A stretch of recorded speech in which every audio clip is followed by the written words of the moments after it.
E conversando ontem com o Moro, entre muitas coisas, até que chegou na questão Valeixo. Eu falei, está na hora de botar um ponto final nisso.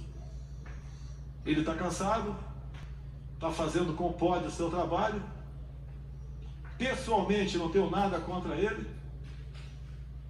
Conversei poucas vezes com ele durante 1 ano e 4 meses. Sim, poucas vezes, mas conversei com ele.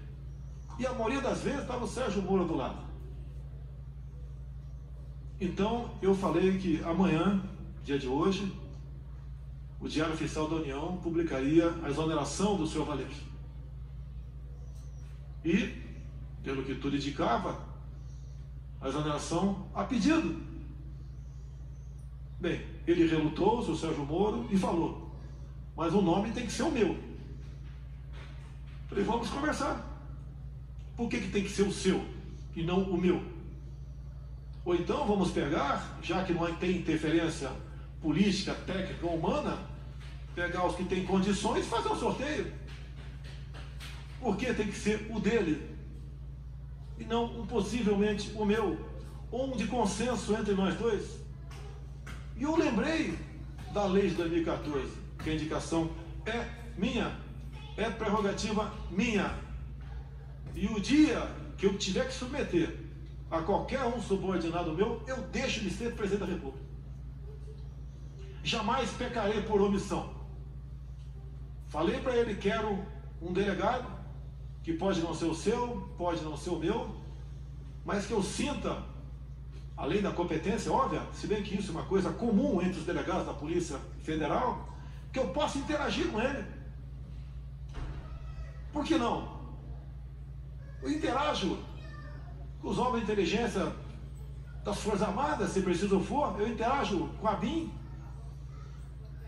interajo com qualquer um do governo, sempre procuro o ministro, mas numa necessidade eu falo diretamente com o primeiro escalão daquele ministro, como ontem, ou anteontem, eu tinha que decidir uma coisa, tinha que ver com a Marinha. Mas como exclusivamente com a Marinha, eu resolvi naquele momento não falar com o ministro da Defesa.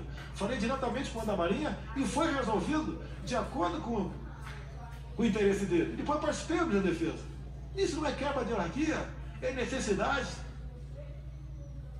Não posso abrir mão disso, assim como o ministro da Defesa pode ligar diretamente com o comandante de batalhão sem passar pelo comandante da brigada.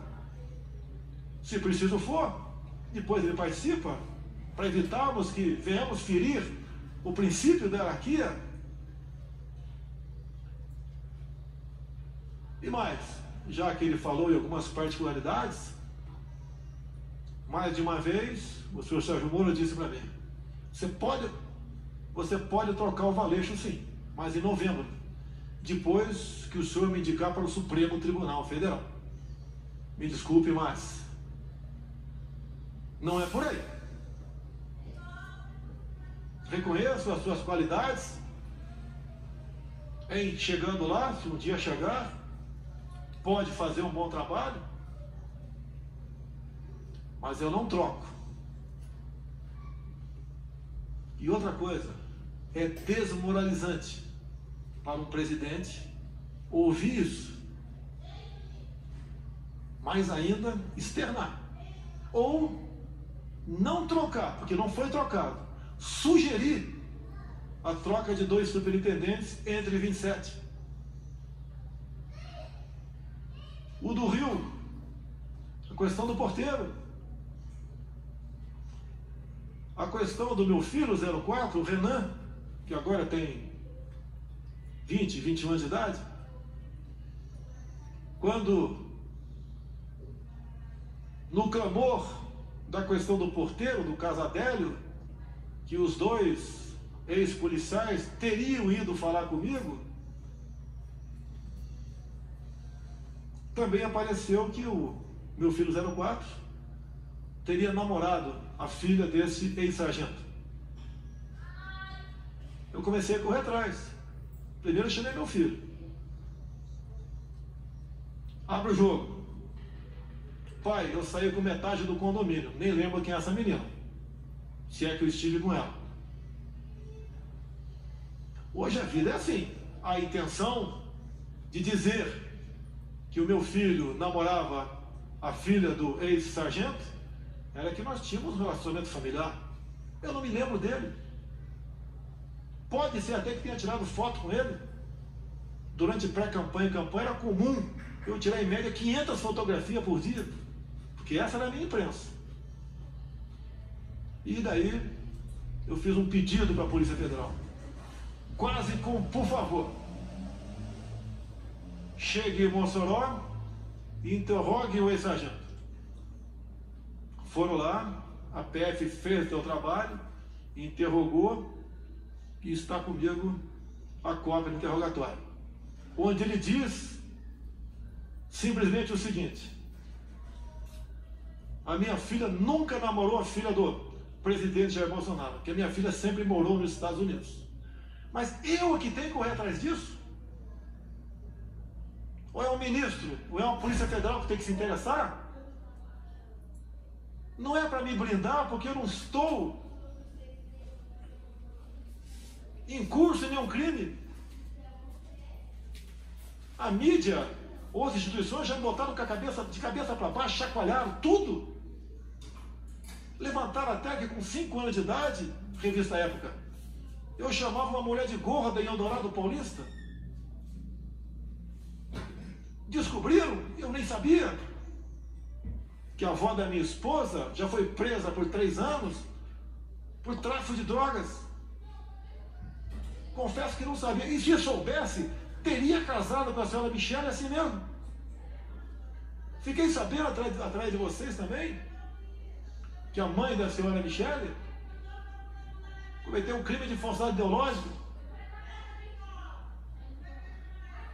na sua inocência.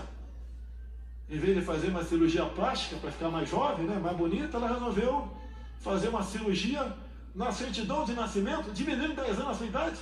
Esse foi o crime dela. Se coloca em público isso daí para escrotizar, para dizer que ela não tem caráter. O caso do Queiroz, eu conheço o Queiroz desde 1984, no 8º grupo de campanha paraquedista. Foi para a Polícia Militar. Depois de um tempo, fizemos amizade, veio trabalhar comigo, com meu filho. O que porventura ele faz, ele responde pelos seus atos. Não foi por uma, foi por 2 vezes que o Queiroz teve dívida comigo. Me pagou com cheques. E não veio para minha conta esse cheque porque eu simplesmente deixei no Rio de Janeiro. Não estaria na minha conta. E não foram 24 mil reais, foi 40 mil reais. Desde o primeiro momento. Não é que uma pessoa, porventura, faz algo de errado e está do nosso lado. Você tem que ser responsabilizado e o tempo todo ser cobrado por isso.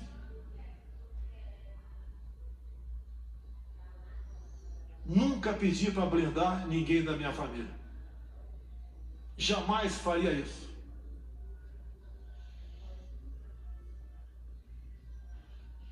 Agora, eu lamento que aquela pessoa que mais tinha que defender dentro de uma legalidade não faz. Teve um clima sem pesado com o senhor ministro, na última reunião de ministros, onde eu cobrei dele, na frente de todos os ministros, que ele tomasse uma posição sobre a prisão e algemas usada contra mulheres na praia, mulheres em praça pública, como de Araraquara, um pobre, um humilde trabalhador do comércio, no Piauí, entre tantos outros, que ele tinha que mostrar sua cara. Ele tem amparo na lei do abuso de autoridade. Essa lei, que por ser lei, não tem que ser questionada, discutida, tem que ser cumprida. Quem é contra ela, que apresente o MADIM junto ao órgão competente para que ele ajuize junto ao Supremo Tribunal Federal. A resposta dele foi o seguinte: boas matérias, ele aparece, mas se omite. A minha vida As minhas ações, muitas vezes, elas são de um arrebento, de explosão. Eu não posso admitir cercear o direito de ir e vir quem quer que seja. E a lei que fala sobre isso, no caso de pandemias, é alguém comprovadamente infectado. A decisão dessas medidas coercitivas cabem aos respectivos governadores e prefeitos. Assim decidiu o Supremo Tribunal Federal. E uma vez decidido, não cabe a mim questionar mais. Prefeitos, alguns governadores, em cima disso, estão cometendo tremendos absurdos. E o governo federal tem que se posicionar, tem que peticionar o Supremo Tribunal Federal, entrar com ações. E quem tem que fazer isso? O presidente? Ou o ministro da pasta responsável? Isso incomoda ele. É um ministro, lamentavelmente, desarmamentista, dificuldades enormes com decretos para facilitar para os CACs ou para aqueles que têm uma arma a compra de armamento, de munição.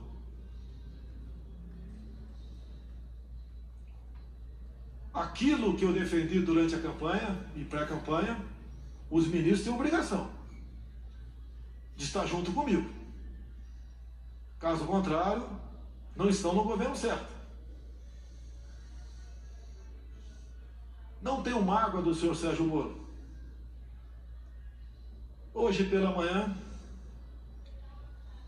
acredito que 7 ou 8 deputados, ou meia dúzia, tomaram café comigo. E eles estão à vontade se quiser falar ou não. Eu lhes disse: hoje vocês vão conhecer quem realmente não me quer na cadeira presidencial. Esse alguém não está no Poder Judiciário, nem está no Parlamento Brasileiro. Não lhes disse o nome. Falei, vocês vão conhecê-lo às 11 da manhã. Repetindo a vocês. Veio com a cunha. Se ele quer ter independência, como eu tenho, autoridade, ou se quisesse, poderia vir candidato em 2018.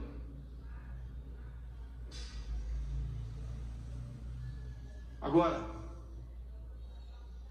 eu não posso conviver, ou fica difícil a convivência, com uma pessoa que pensa bastante diferente de você.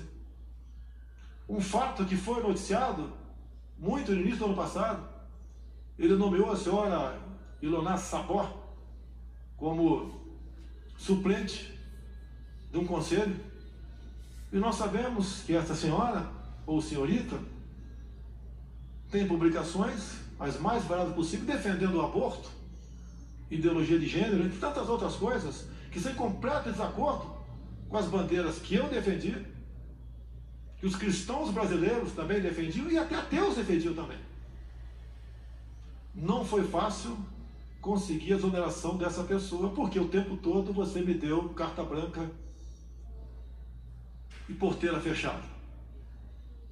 Mas quase sempre se lembrava do poder de veto. Torci muito para dar certo. Muito. Mas infelizmente, ou felizmente, no dia de hoje, após nossa conversa no dia de ontem, eu até fui sinalizado que ele compareceria à presidência e seria bem recebido, como foi o senhor Mandetta há poucos dias, para comunicar seu afastamento, ou para tentar a última cartada. Não tem mais esses nomes aqui, proteger. O senhor concorda com algum desses ou não? E daí tomar uma providência. Eu sempre fui do diálogo. Vocês não vão encontrar nenhum ministro meu que vai dizer que eu impus qualquer coisa para ele. Ele resolveu marcar uma coletiva e fez acusações infundadas, que eu lamento. para muitos, vai deslustrar a sua tão defendida biografia. Nós que estamos na linha de frente, nós ministros, tem algo mais importante que a nossa biografia. É o bem-estar do seu povo, é o futuro dessa nação. Vamos levar, no sentido figurado, muito tiro na cara, mas vamos cumprir a missão. Aqui tem ministros que apanham todo dia, como Abraham Van Trauben, por exemplo. Outros apanham também, mas esse é um exemplo. Luta contra uma doutrinação de décadas, onde vem demonstrando que a educação do Brasil nunca teve tão mal. Não só as provas do PISA, bem demonstram que estamos em várias matérias em último na América do Sul, em último no mundo. Isso tem que ser mudado. Ele tenta e vem demonstrando com muito trabalho que não vale, senhores pais, senhoras mães, que seu filho tem um pedaço de papel escrito diploma. Ele tem que exercer aquele ofício. O diploma, hoje em dia, passou a ser apenas uma figura decorativa para alunos. Ele tem que ser um bom profissional e não um bom militante.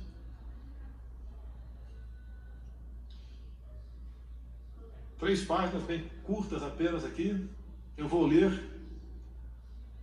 e dar um encerramento a essa coletiva. Meu compromisso é com o Brasil e com a democracia.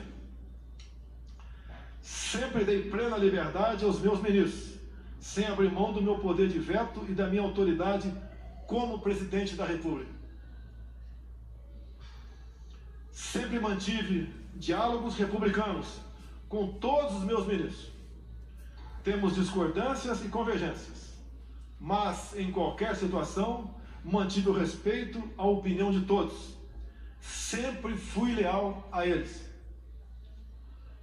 Ontem, mais uma vez, conversamos com o senhor ministro Sérgio Moro sobre a substituição da Polícia Federal. Esperava, em conjunto com o senhor ministro, definir um nome para dirigir a instituição, ainda que, pela lei, esta seja uma prerrogativa exclusiva do presidente da República. Estou decepcionado e surpreso com o seu comportamento. Não se dignou a me procurar e preferiu uma coletiva de imprensa para comunicar sua decisão. Meu compromisso é com a verdade, sem distorções. Não são verdadeiras as insinuações de que eu desejaria saber sobre investigações em andamento. Nos quase 16 meses em que esteve à frente do Ministério da Justiça, o senhor Sérgio Moro sabe que jamais lhe procurei para interferir nas investigações que estavam sendo realizadas. A não ser aquelas, não vi interferência, mas quase como uma súplica sobre o Adélio, o Porteiro e meu filho 04. Sobre a exoneração do Dr. Valeixo, diretor-geral da Polícia Federal, pela Lei 13.047 de 2014, é prerrogativa do Presidente da República a nomeação e a exoneração do diretor-geral, bem como de vários outros cargos da administração direta. A exoneração ocorreu após uma conversa minha com o ministro da Justiça, pela manhã de ontem. À noite, eu e o doutor Valeixo conversamos por telefone e ele concordou com a exoneração a pedido. Desculpe, senhor ministro, o senhor não vai me chamar de mentiroso. Não existe uma acusação mais grave para um homem como eu, militar, cristão e da República, ser acusado disso. Essa foi a minha conversa com o doutor Valeixo. E mais ainda, não só a imprensa publicou, no dia de ontem e de hoje, bem como entre aspas, o doutor Valeixo, em contato com a Superintendência do Brasil, comunicando que estava cansado, que desde janeiro queria sair. Então não foi uma demissão e causar surpresa a quem quer que fosse. A PF é uma instituição de Estado. Ela deve se conduzir de acordo com a Constituição Federal e as leis do país. Não importa quem as conduza. Não abro mão disso. Não existe possibilidade de interferência na Polícia Federal. Sua própria estrutura e seus profissionais garantem a autonomia de suas investigações. Esta autonomia é inerente à instituição, independente de governos. Não posso aceitar minha autoridade confrontada por qualquer ministro. Assim como respeito a todos, espero o mesmo comportamento. Confiança é uma via de mão dupla. Continuarei fiel a todos os brasileiros. Seguirei no combate à corrupção, às organizações criminosas e no trabalho para a redução da criminalidade. O governo continua. O governo não pode perder sua autoridade por questões pessoais de alguém que te antecipa a projetos outros. Travo o bom combate. A minha preocupação é entregar o Brasil para quem vier me suceder no futuro bem melhor do que recebi em janeiro do ano passado. Confio nos meus ministros, nos servidores públicos que têm nos ajudado a vencer a estes obstáculos. O Brasil é maior do que qualquer um de nós. Esse é o nosso compromisso. Esse é o nosso dever de servir a pátria. A pátria vai ter de cada um de nós o seu empenho, o seu sacrifício e, se possível, se for necessário, o teu sangue para defender a democracia e a liberdade. Meu muito obrigado a todos os senhores.